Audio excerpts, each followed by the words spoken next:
Welcome back to the Dry Fire Journal. This is day 73, REDHAWK family. I hope you're following along every day in the 5 minutes or so that we spend just experimenting with stuff and trying to figure things out. One of the things that I recommend that you upgrade in your gear is your carry belt. And I recommend that you go to thewilderness.com and get your Wilderness Tactical EDC Low Pro carry belt or your frequent flyer belt. If you want the nylon super cool belt that I use every day, you should check them out. And the cool part is when you enter the code REDHAWK at checkout, you get a discount on your order.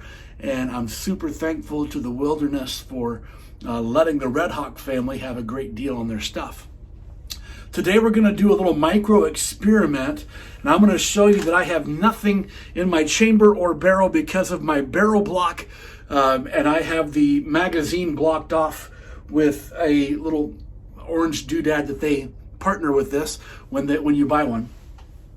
That lets me know that there's nothing in my barrel, nothing in my chamber. We're going to micro experiment on just the bounce. Can we just bounce out of the holster? We have to get on our gun, but we also just need to bounce. So I'm not going to do anything else. I'm not going to have my hands meet. I'm not going to present the target.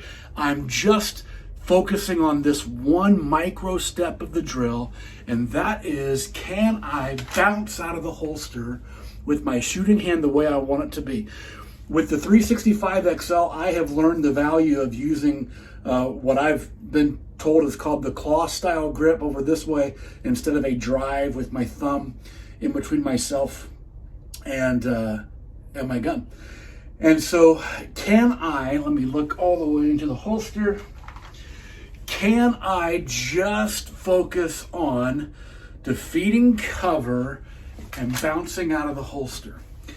As I am doing that, I'm going to film myself from this angle and from this angle, and I'm looking for a couple of things. Can I bounce to my gun without my elbow driving out? So can I get on my gun with my elbow staying right where it needs to be? The reason why I don't want my elbow out, and you've heard this at the test, you've heard this at concealed carry class, that motion's going to build motion, and every mistake that we make early in our draw stroke presentation is going to both continue and magnify itself all the way to target. So if my elbow goes out, my elbow must come in, and the firearm winds up drawing a crescent shape to get to target because my elbow and shoulder are moving when they don't need to. And from this angle, in order to get on the gun and just bounce out of the holster, do I need to move my head, move my shoulder, do anything other than just stand up straight? And can I bounce out of the holster smoothly, fluidly, reliably, having the grip that I want to have on the gun at that point in the presentation? And then if you want to get really spicy with this, you can time yourself to see how quickly you can get cover defeated and bounce out of the holster so that you have just what I believe is one of the most mistake-prone parts of the draw stroke really, really down. Defeated concealment and bouncing out of the holster. We've talked a lot in this video series on the relationship between the bounce, getting to, and the coast at the end.